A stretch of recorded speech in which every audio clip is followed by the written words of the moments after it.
नमस्कार साथियों, स्वागत है आपका बैंकर साथी चैनल में। साथियों, जेआईबी एग्ज़ाम से रिलेटेड वीडियोस आप बैंकर साथी चैनल पर देख सकते हैं। वीडियोस आपको पसंद आते हैं तो उन्हें लाइक करें, साथ ही शेयर करें हमारे सभी बैंकर साथियों के साथ जो जेआईबी एग्ज़ाम देने जा रहे हैं।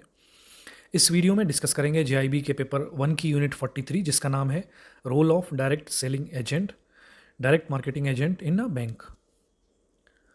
तो डायरेक्ट सेलिंग एजेंट का रोल क्या होता है? Direct selling refers to selling product directly to the consumer in a non retail environment. तो डायरेक्ट सेलिंग हम कहते हैं उसको जहाँ पर प्रोडक्ट जो हैं वो डायरेक्टली कंज्यूमर्स को दिए जाते हैं in a non retail environment.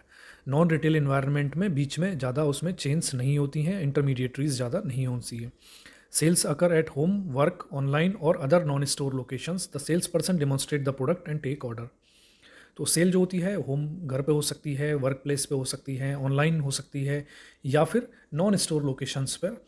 और सेल्समैन पर्सन जो होगा वो डायरेक्टली जो प्रोडक्ट है वो डेमोन्स्ट्रेट करेगा और ऑर्डर लेगा।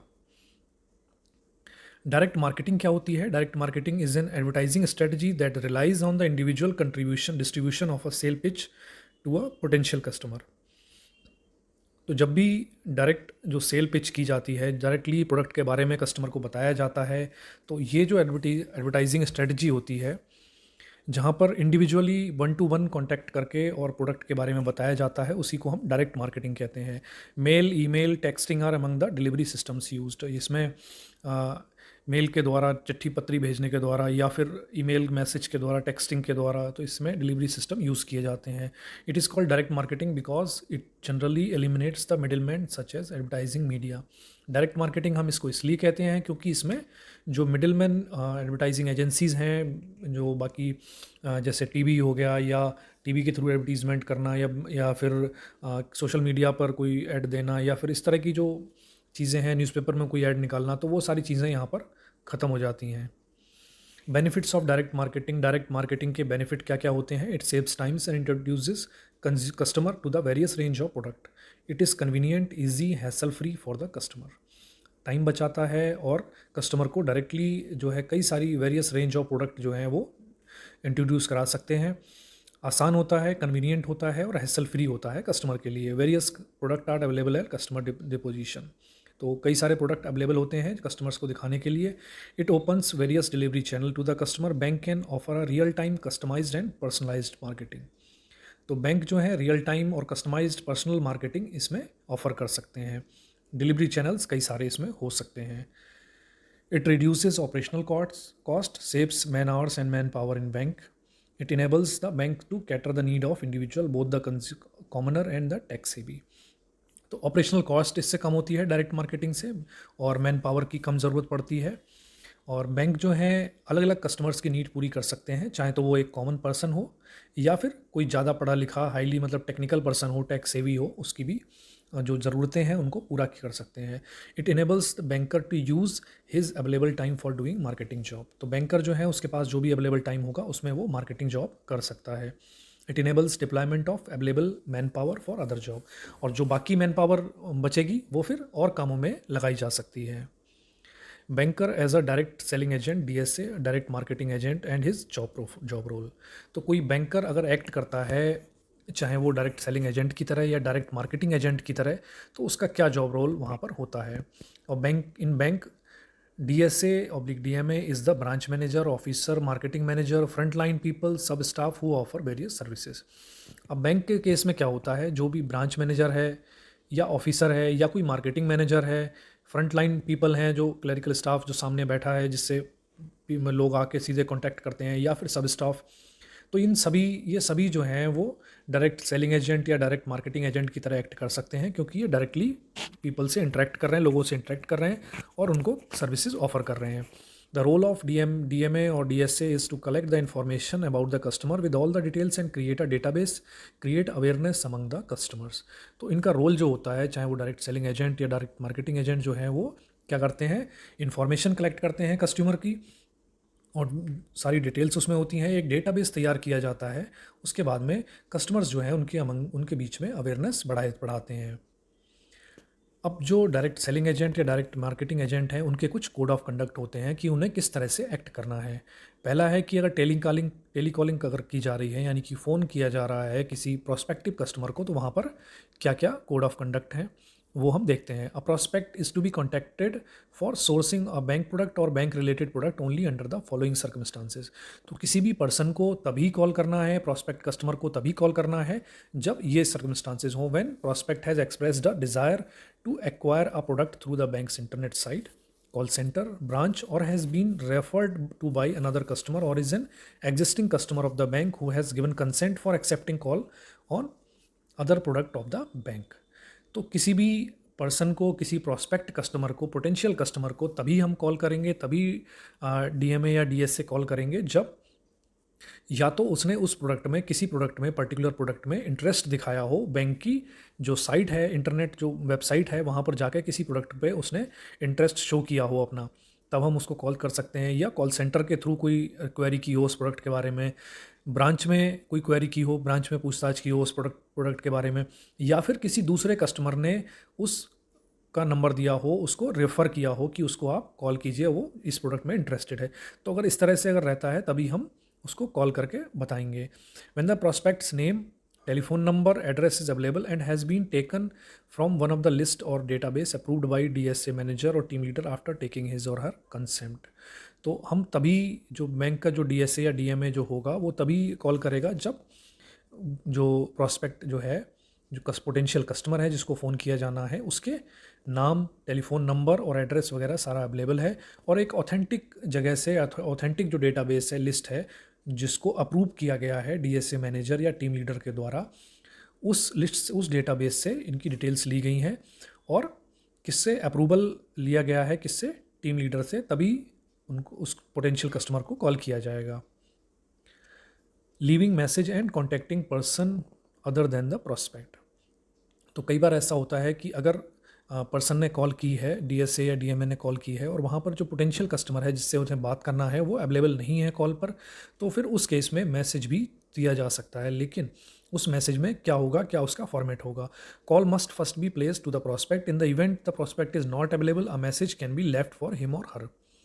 तो सबसे पहले यही है कि कॉल जो की जाएगी वहाँ पर कोशिश यही करनी है कि जो हमारा पोटेंशियल कस्टमर है, प्रोस्पेक्ट है, उससे डायरेक्टली बात हो जाए।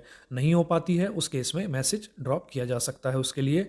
The aim of message should be to get the prospect to return the call or to check for a convenient time to call again. तो या तो ये है कि वो पर्सन, पर्टिकुलर जो पर्सन है, या तो वो रिटर्न कॉल कर दे, या फिर ये एक कोई कन्वीनियंट अपना टाइम बता दे जिस समय जो उसको दोबारा से कॉल की जा सके। तो मैसेज जो भेजा जाएगा उसका यही एम होगा। Ordinary such message may be restricted to, और यहाँ पर एक फॉर्मेट दिया गया है कि जिस तरह से एक मैसेज इस तरह का किया जा सकता है। Please leave a message that name of the officer, अपना जो भी डीएमए या डीएसए जो होंगे, जो ऑफिसर जो होंगे, उसका नाम, रिप्रेजेंटिंग एबीसी बैंक, जो भी बैंक का नाम होगा वो आ जाएगा। Called and requested to call back at, अपना जो नंबर होगा, जिस नंबर पे कॉल बैक आप चाहते हैं, वो इस तरह से मैसेज किया जा सकता है। As a general rule the message must indicate the purpose of the call is regarding selling or distributing a bank product of ABC bank. तो ये जो एक जनरल रूल है कि जब भी मैसेज किया जाए उसमें जो पर्पज़ भी बताया जाए कि किस लिए कॉल की गई थी और किस प्रोडक्ट के रिगार्डिंग है, ये सेलिंग के लिए है, डिस्ट्रीब्यूटिंग के लिए है, और किस बैंक से किया गया है। तो ये सारी इन्फॉर्मेशन उसमें मैसेज में होनी चाहिए। No misleading statement, misrepresentations permitted. TME VD should not, जो टेली मार्केटिंग एग्जीक्यूटिव हैं या बिजनेस डेवलपमेंट एग्जीक्यूटिव हैं, वो क्या नहीं करेंगे? Mislead the prospect on any services और प्रोडक्ट ऑफर्ड।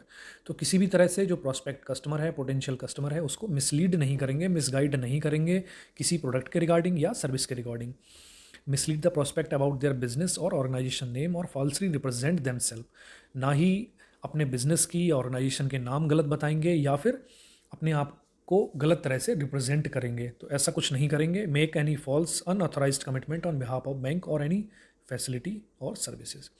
किसी भी तरह का फॉल्स या अनऑथराइज्ड जो कमिटमेंट नहीं करेंगे कस्टमर को कि बैंक के बिहाफ पे कि आपका ये काम हो जाएगा, अगर आप ये प्रोडक्ट ले लेते हो तो आपको ये सर्विसेज मिलेंगी, ये फैसिलिटीज़ मिलेंगी। तो इस तरह का कोई भी अनऑथराइज्ड कमिटमेंट नहीं करेंगे कस्टमर को। टेली मार्केटिंग के कुछ एटिकेट्स हैं, जो टेली मार्केटिंग अगर की जाएगी तो उसके कुछ एटिकेट्स हैं, उनका ध्यान रखना है। प्री कॉल और ड्यूरिंग कॉल, पोस्ट कॉल, ये एटिकेट्स डिवाइड किए गए हैं। तो प्री कॉल में क्या है, कॉल करने से पहले क्या चीज़ें ध्यान रखनी है। No calls prior to 9:30 hours or post 9, यानी कि सुबह 9:30 बजे से पहले या शाम को 7 बजे के बाद में जनरली कॉल नहीं करना है, unless specifically requested.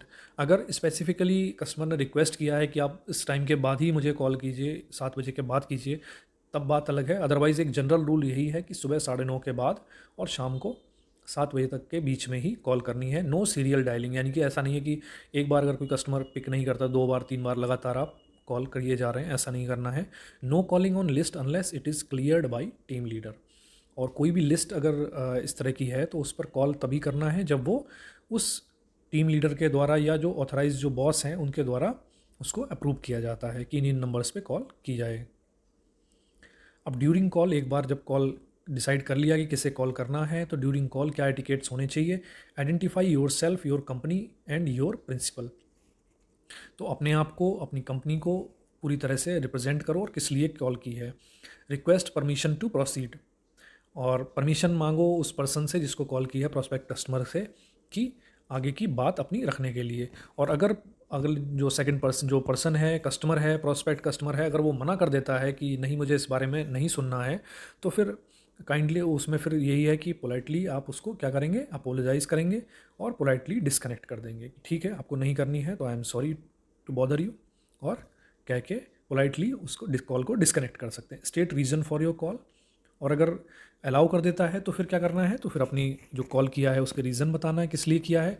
Always offer to call back on landline if call is made to a cell number, और हमेशा ये ऑफ़र करें कि अगर फ़ोन नंबर, सेल नंबर पे कॉल किया है तो आप ऑफ़र कर सकते हैं कि लैंडलाइन में मैं कॉल कर दूं क्या। नेवर इंटरप्ट और आर्ग्यू, कोई कभी भी अगर कोई कस्टमर अगर बता रहा है कुछ तो उसको इंटरप्ट नहीं करना है बीच में, ना ही उससे आर्ग्यूमेंट करना है, बहस नहीं करनी है। To the extent possible talk in the language which is most comfortable to the prospect, और जिस लैंग्वेज में जो प्रॉस्पेक्ट कस्टमर है वो कंफर्टेबल है उसी में उससे बात की जाए जहाँ तक पॉसिबल हो। Keep the conversation limited to business matter, और जो भी बातचीत है वो बिजनेस मैटर्स तक ही लिमिटेड रखें, ज़्यादा इधर उधर की बात या फिर जो नॉन बिजनेस टॉक्स उसमें नहीं करें। Check for the understanding of most important terms and condition by the customer if he plans to buy the product, और अगर कस्टमर कन्विंस होता है, किसी प्रोडक्ट को ख़रीदना चाहता है, उसके बारे में इंटरेस्टेड है, तो फिर इस चीज़ को क्रॉस चेक कर लें कि उसको उस प्रोडक्ट की टर्म्स एंड कंडीशन पूरी तरह से समझ आ गई है या नहीं। रिकन्फर्म नेक्स्ट कॉल और नेक्स्ट विजिट डिटेल, और अगर दोबारा उसको कॉल करने की ज़रूरत है या विजिट की ज़रूरत है तो फिर रिकन्फर्म कर लें कि कब उसको वो करनी है। Provide your telephone number, your supervisor's name or your bank's officer contact detail if asked for by the customer, और अगर कस्टमर इस तरह की कोई डिटेल मांगता है कि अपने सुपरवाइज़र का नंबर दे दीजिए या अपना मोबाइल नंबर या टेलीफोन नंबर प्रोवाइड कीजिए, या फिर बैंक ऑफिसर की कॉन्टैक्ट डिटेल कोई मांगता है तो वो प्रोवाइड किया जाएगा। Thanks the customer for his or her time, और ये जब जब भी किसी प्रोस्पेक्ट कस्टमर से बात की जाएगी, बात करने के बाद में उसको इस बात के लिए धन्यवाद ज़रूर देना है कि उसने अपना कीमती समय दिया। अब पोस्ट कॉल क्या रहेगा, पोस्ट कॉल रहेगा कि customer who have express their lack of interest for the offering should not be called for the next 3 month with the same offer. तो अगर किसी कस्टमर ने मना कर दिया, किसी प्रोडक्ट में इंटरेस्ट नहीं दिखाया है, कहा है कि I am not interested in that this product, तो उसको दोबारा से कम 3 महीने तक, सेम ऑफर के लिए 3 महीने तक कम से कम उसको कॉल नहीं करना है। Provide feedback to the bank on the customers who have express their desire to be flag do not disturb, और अगर कोई कस्टमर ऐसा है कि जिसने ये कहा है कि मुझे आप डू नॉट डिस्टर्ब की लिस्ट में डाल दीजिए, मुझे कॉल नहीं कीजिए, तो फिर उसका फीडबैक जो है वो आगे उसको पहुंचा दें, बैंक को पहुंचा दिया जाए। Never call or entertain calls from the customer regarding product already sold, advise them to contact the customer service staff of the bank, और कभी भी जो प्रोडक्ट जो एक बार अगर उनको सेल कर दिया गया है तो उसके जिस कस्टमर को, तो उनकी जो कॉल्स आएंगी उस पर उनको एंटरटेन नहीं करना है, उसके रिगार्डिंग आपको बात नहीं करनी है, उनको गाइड करना है कि वो जो कस्टमर केयर डिपार्टमेंट है वहाँ पर, कस्टमर सर्विस स्टाफ का जो है बैंक का, वहाँ पर कॉन्टैक्ट करने के लिए उनको गाइड करना है। नेक्स्ट है गिफ्ट्स और bribes. DSA or DMA must not accept gift from the prospect or bribes of any kind. तो किसी भी तरह की गिफ्ट या ब्राइब नहीं लेनी है। Any DMA DSA offered a bribe or payment of any kind by the customer must report the offer to his or her management. तो अगर कोई कस्टमर है जिसको कोई डीएसए या डीएमए है जिसको किसी कस्टमर ने कुछ गिफ्ट या ब्राइब ऑफर की है तो उसको इमीडिएटली अपने सीनियर्स को या मैनेजमेंट को इसमें इन्फॉर्म करना है। Precautions to be taken on the visits contact. तो जब भी विजिट की जाएंगी या कॉन्टैक्ट किए जाएंगे उसमें ध्यान रखना है कि डीएसए या DMA should respect personal space, maintain adequate distance from the prospect. तो पर्सनल स्पेस जो पर्सन का है, कस्टमर का है, उसको रेस्पेक्ट करना है और एडिक्वेट डिस्टेंस मेंटेन करनी है। Not enter the prospects residence office against his or her wishes. तो अगर जो पोटेंशियल कस्टमर है या प्रॉस्पेक्ट है उसकी विश नहीं है, वो नहीं चाहता कि आप उसके ऑफिस में या रेजिडेंस में अंदर आएँ, तो फिर नहीं जाना है। Do not enter. No visit in large number, that is not more than 1 DMA and 1 supervisor if required. तो ज़्यादा लोग इकट्ठे होकर ना जाएं। नॉर्मली एक डीएमए जाएगा, डायरेक्ट मार्केटिंग एजेंट, या फिर एक सुपरवाइज़र उसके साथ जा सकता है, और अगर ज़रूरत हो तो रेस्पेक्ट द प्रॉस्पेक्ट्स प्राइवेसी, और जो प्रॉस्पेक्ट है उसकी प्राइवेसी को भी रेस्पेक्ट करना है। If the prospect is not present and only family member of his person are present at the time of visit, he or she should end the visit with the request for the prospect to call back।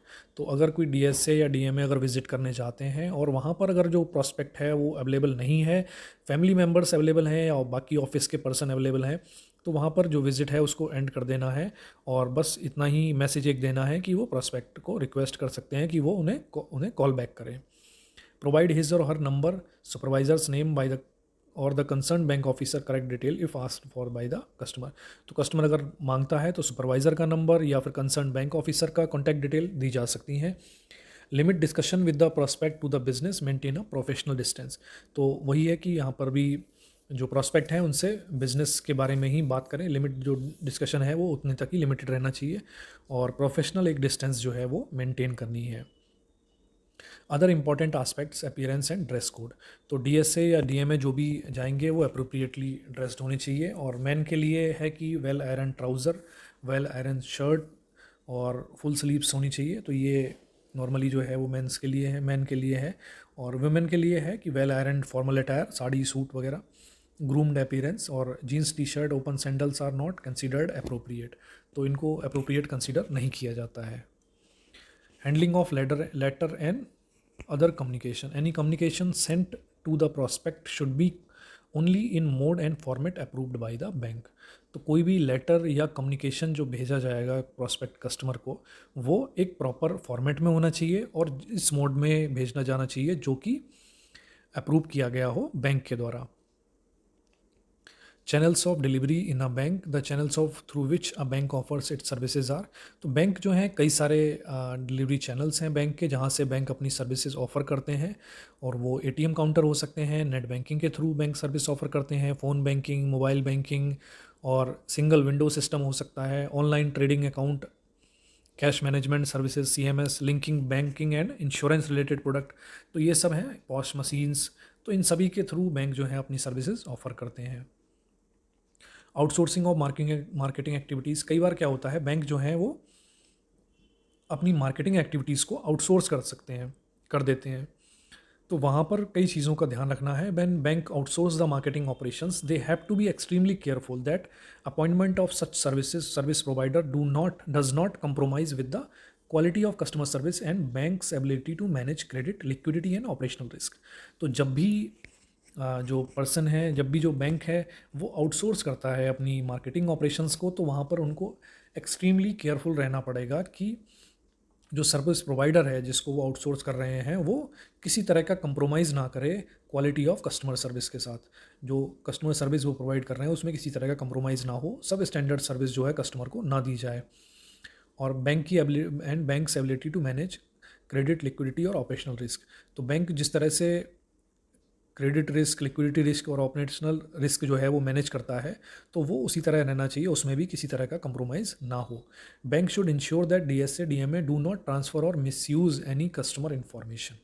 ये बड़ा important है कि क्योंकि जो marketing agency bank जिसको outsource करेगा उसके पास customer का डेटा इकट्ठा होगा, आएगा, और इन्फॉर्मेशन आएगी, कॉन्टैक्ट आएंगे। तो वो उन सभी इन्फॉर्मेशन को, कस्टमर का जो इन्फॉर्मेशन है उसको किसी तरह से मिसयूज़ ना करें, ना ही किसी और को ट्रांसफ़र करें वो। अब आउटसोर्सिंग में कई सारे रिस्क रहते हैं, और की रिस्क इसमें क्या है, स्ट्रेटजिक रिस्क रहता है कि सर्विस प्रोवाइडर क्या है कि अपने अपने ही बिहाफ पे उसकी, क्योंकि उसके पास सारे कस्टमर के कॉन्टैक्ट आ जाएंगे, इन्फॉर्मेशन आ जाएंगी, तो हो सकता है वो अपने हिसाब से ही बिज़नेस चलाना शुरू कर दे। तो स्ट्रेटजिक रिस्क भी रहता है इसमें। रेपुटेशनल रिस्क हमेशा है बैंक के लिए, क्योंकि अगर सर्विस प्रोवाइडर जो है वो अगर प्रॉपर सर्विस नहीं देगा या कुछ उसमें दिक्कत करेगा, तो फिर जो रेपुटेशन है वो बैंक की ख़राब होती है।